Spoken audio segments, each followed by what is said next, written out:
I see cowards. First off, quit smiling. Why are you smiling?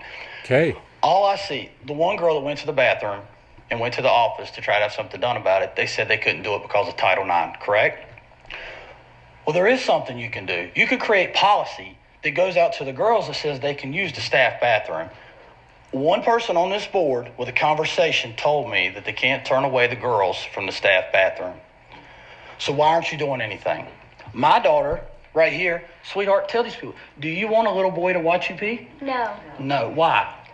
Because it's inappropriate. It's inappropriate. My 8-year-old daughter knows it's inappropriate, and yet y'all sit there silent. One of you told me that your personal views don't align with the views you show to the public. You're cowards. That is not how you do it. That should show every parent in this county that you are not fit to sit on this board. Every one of you. Tell me you didn't say that this is not your job, that it should be left up to the ethics committee.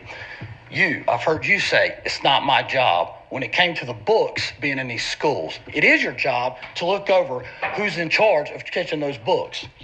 All you do is smile. Rob, I don't have a problem with you, but this has got to stop, because I'm going to tell you, y'all come up here and talk about vaping and the dangers of vaping. If a little boy follows my daughter in that bathroom and touches her, you will have a new radar of dangers. This is ridiculous. You're opening up opportunity for problems to happen. You either create a new bathroom for those who are confused, or you send them to the staff bathroom. It's a very simple problem. We don't change policy for tens of thousands of people to accommodate. There is no problem what people do on their personal level. That is not my business, nor your business, nor anybody's business. That is their choice.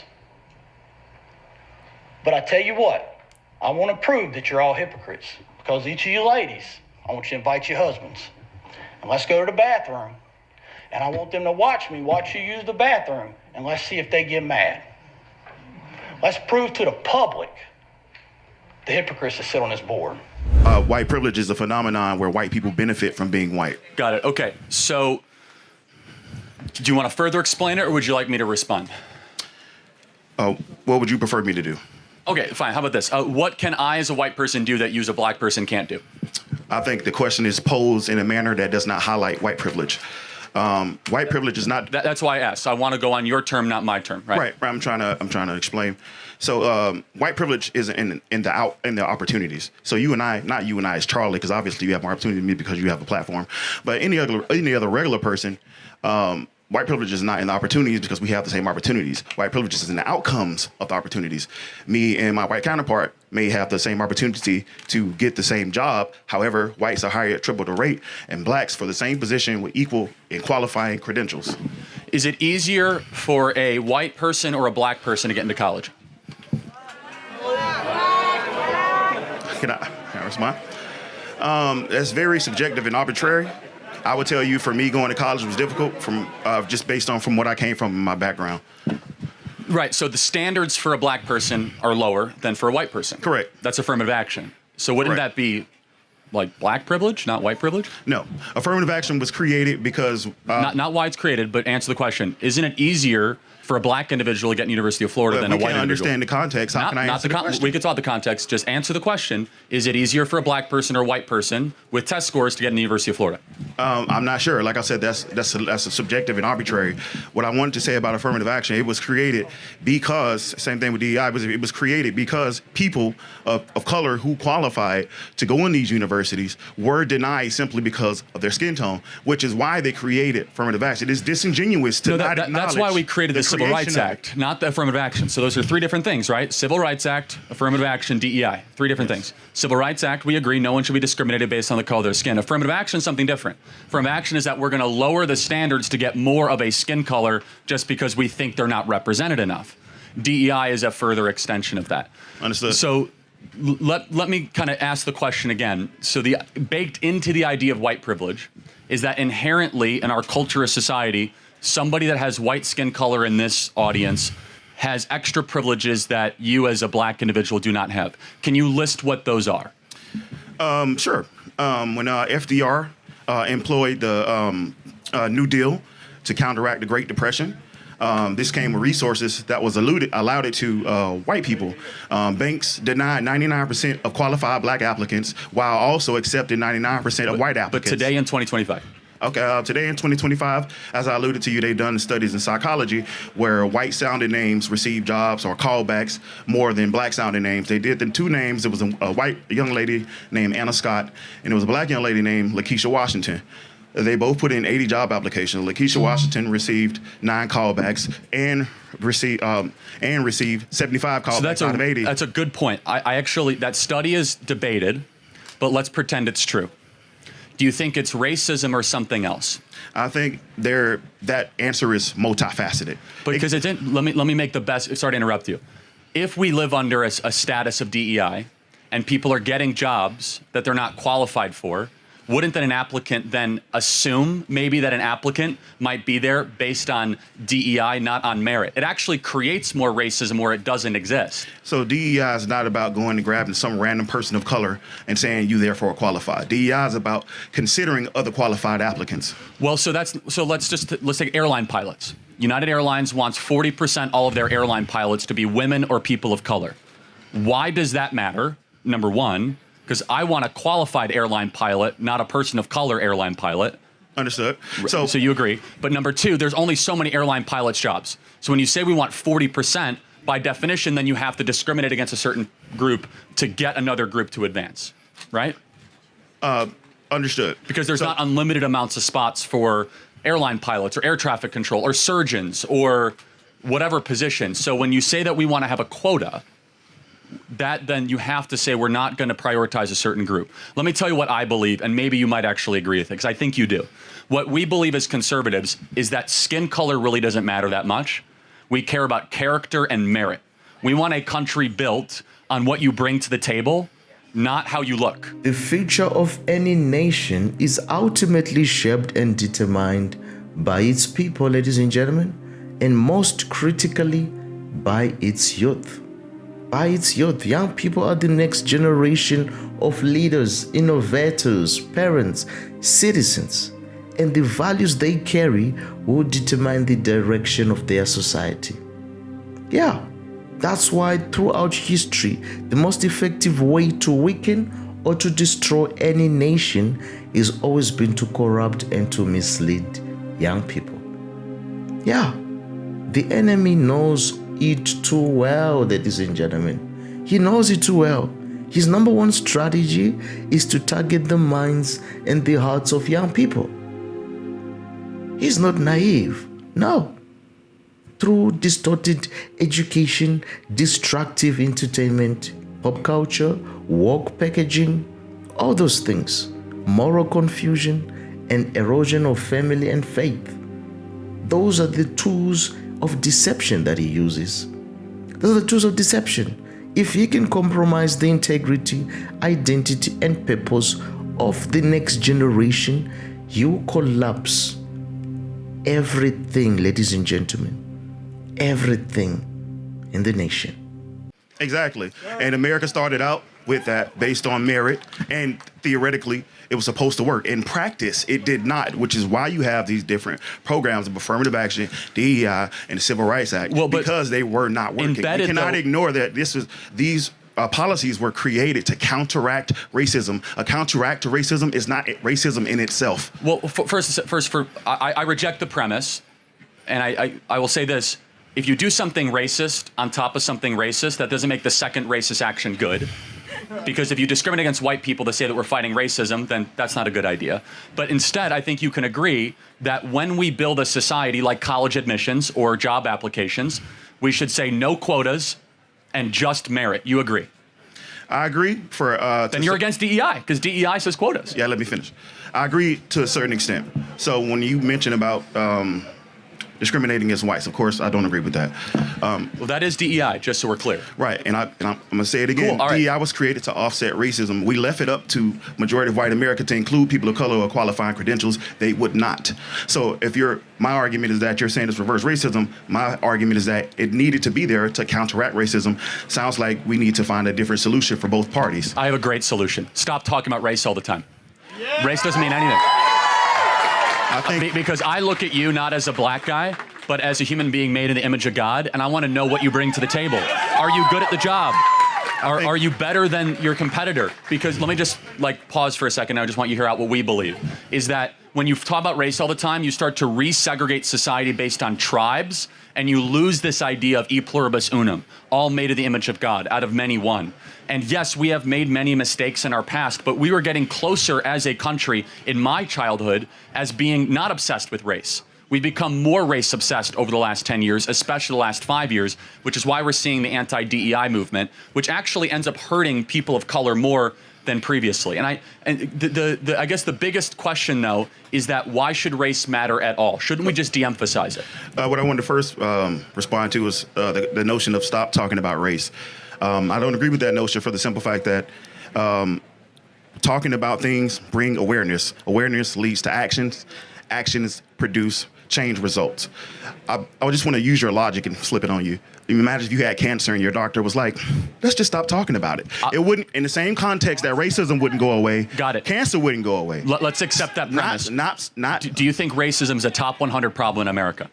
I think it is, I haven't considered the other 99 to give a thorough. Crime, fathers not being around, obesity, suicide, mental health issues. For sure. Anxiety, cost of college, an open border, Russian-Ukrainian war, nuclear proliferation, artificial intelligence, the rise of China. All that's probably more important than racism. So I'm not saying it is or isn't. But however, you're kind of changing the subject. No, I'm not. But I'm going to say use your premise. If I have cancer, that's the most important thing happening to me. Correct. Racism is not a cancer on America. Racism is sin, and we'll never get rid of sin because we are broken, fallen creatures from our Creator, and we rebelled. Right, but you do not solve issues by not discussing them. If you and your wife have, I'm not sure if you're married, if you and your wife have a disagreement with communication, and you tell her, hey, let's just stop talking about our problems. Problems do not disappear. I actually don't think it's an issue nearly as much as you do. I think we've made it a bigger issue. I'm not making it a bigger issue. I'm just discussing. This is just my talking point. I'm saying generally, but let's just say, and then I do want to get your definition though. What is racism? Racism is a form of feeling superiority. It is expressed through discrimination and through the legal system. Oh, fair enough. So we agree that's wrong and it's terrible. So we should get rid of practices that actively discriminate against anybody based on race. Can you be racist against white people? Can I? Or yes. black people? No, can a black person like yourself be racist against a white person? Absolutely. Okay, good. We agree, and you should be applauded for that because some people on the left think you can't be racist against white people. So not all. Just to speak for black people. That's quite a statement, but sure. Well, let me speak for the majority who are of my opinion. So when blacks who, let's say, have disdain for whites, it is not based on racism. It is based in cause and effect. It is normal for anybody to hate a suppressor. It is normal for anybody to hate their rapists. It is normal for anybody to hate their murderers. America went to war with the British Empire for being suppressed and oppressed. So my concluding point is that a lot of the hate that can be perceived from blacks as white is hating oppression, not white people. Because if you substitute our oppression for a Mexican, if a Mexican oppresses us, we therefore hate him as well. If a black man oppresses us, we therefore hate oppression. I think that's a fair point. Let me ask one final question, if that's okay. If you had to decide which is a bigger problem facing black America, racism or a lack of fathers raising black kids, which is a bigger problem? I would say what impact? Repeat the question. If you had to decide in a binary choice, which is a bigger problem facing black America, racism or a lack of fathers raising black youth? I think it's a combination of both, but for sure we'll say black because blackness affects blacks more than you ever affect me in my life. I'm sorry, so you would say racism or the black fathers? Fathers. I agree. So now we have agreement. Do you agree that the last 5 years we've talked more about racism and way less about dads staying around with the women they impregnate? Would you agree that's probably a problem? I agree that's a problem amongst all races. When you say we, who is we? Well, as a society, but it's especially a problem in black America. If you had to guess, I know this is like Trivial Pursuit, but approximate, what percentage of black youth have a stable father around? I wouldn't know those numbers, sir. It's about 30%. So that means that 2 out of 3 black kids do not have a dad around. Mm-hmm. I would have to fact check that for myself. That's fine. You can look it up. Your videos. You guys can look it up on Grok or ChatGPT or Perplexity or the AI of your choice, right? And so here's our perspective as conservatives, because this is a colorblind truth. See, as conservatives, we apply things that are true to all human beings regardless of their skin color. That if you don't have a dad around, you're more likely to commit crimes, go to jail, more likely to basically be on the outer fringe of society. When 2 out of 3 black youth don't have dads around, that's a big, big problem. And it creates a cycle of violence and poverty. That's not racism, that's culture. And the cultural problems happening in black America, the white people are not doing that to black Do we America. not look at the sources of poverty? When I spoke about redlining, that was literally whites forcing blacks into ghettos because they would not give us houses. No one's going to defend that. We cannot ignore that. No one's going to defend that. But we cannot ignore who created poverty, who created the ghettos. Let me ask a simple question. It's disingenuous. Well, hold on. Just because you're poor doesn't mean you have to leave the woman you impregnate. Correct. That does not transcend every racial group. I want an answer, though, because I'm curious.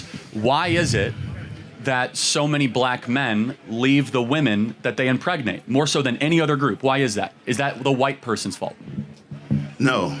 Okay. So maybe the biggest problem facing black America is self-actualized. Right. I'm not arguing, external. I'm not arguing what's the biggest and smallest problem. I was just asking you about but white privilege, no, because but it exists. For sure. But what I'm arguing is that as a society, we had entire years of corporate apologizing, television advertisements talking about racism in America, and zero attention saying, hey, dudes of all colors, don't impregnate women and abandon them because you're cowards. Why hasn't anybody ever said that? Because that actually would fix the country. What makes you think that hasn't been said amongst the black community? Can you I'm a black father. It's been... Well, thank you. Amazing. Can you point to a single black artist, rapper, or athlete that has said that in the last decade? About specifically saying black fathers should be involved in their children's life? No, saying don't abandon the women you impregnate. Oh, they haven't said it in those words, but they do promote black family ties, which is essentially the same thing. I'm not trying to nitpick, but do you think most rappers promote staying with their family or not staying with the women that they impregnate? The rappers that I listen to, the J. Cole's, the Kendrick Lamars, they preach family values. Okay, I'm not an expert in American rap, but if American rap is promoting family values, then I guess I'll stand. Not in its full totality. You have different genres of rap. You know, you have gangster rap, conscious rap, hip hop, so forth and so on. But for the artists that I listen to, they absolutely promote those type of values that you promote. I'm glad to hear that. These days, it seems that many colleges and universities have drifted far from upholding the strong moral foundations and cultures they were once known for. Absolutely. Instead of being places that cultivate integrity, they often appear now to prioritize woke agendas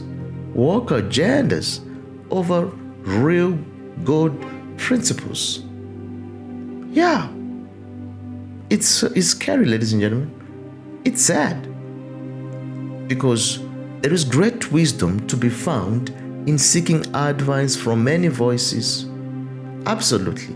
When we surround ourselves with a multitude of counselors, people with experience, insight, and diverse perspectives, ladies and gentlemen, we are far more likely to make thoughtful, informed, and balanced decisions. Balanced decisions. No one person has all the answers. No. But when we listen to others, we gain clarity. We avoid blind spots and benefit from collective understanding. Collective understanding, because true wisdom often emerges when we humble ourselves enough to learn from the guidance of others. Yeah, and I, as a conservative, I feel nothing but deep empathy for the young people who have been pushed into believing certain ideologies or lifestyles, sometimes by their parents who actually promote societal trends over raising their kids in godly ways. Yeah, it's truly heartbreaking to see how these young individuals may be influenced by external pressures and societal trends rather than being allowed to develop their belief systems that is its foundation on true and godly morals. Yeah, because in most cases, these parents, in an attempt to appear progressive or socially aware, they might unintentionally push their children into situations or decisions that they aren't emotionally or even mentally prepared for. It's happening, ladies and gentlemen, because this kind of influence can create confusion, internal conflict, and a sense of alienation in young people who may not have the maturity to fully comprehend certain implications of choices that they make. Yeah, it's a tragic situation. It's like the blind leading the blind, Yeah, that's usually what happens. Because people will say, well, I'm a victim, then they'll pass that mindset to the next generation. I'm a victim, and then that generation to the next, I'm a victim, and to the next, and on and on and on. That's what I'm trying to say. Ladies and gentlemen, we hold the keys to our future through the decision we make today. We hold the keys to our future. Every action has a corresponding consequence. That's what I'm trying to say.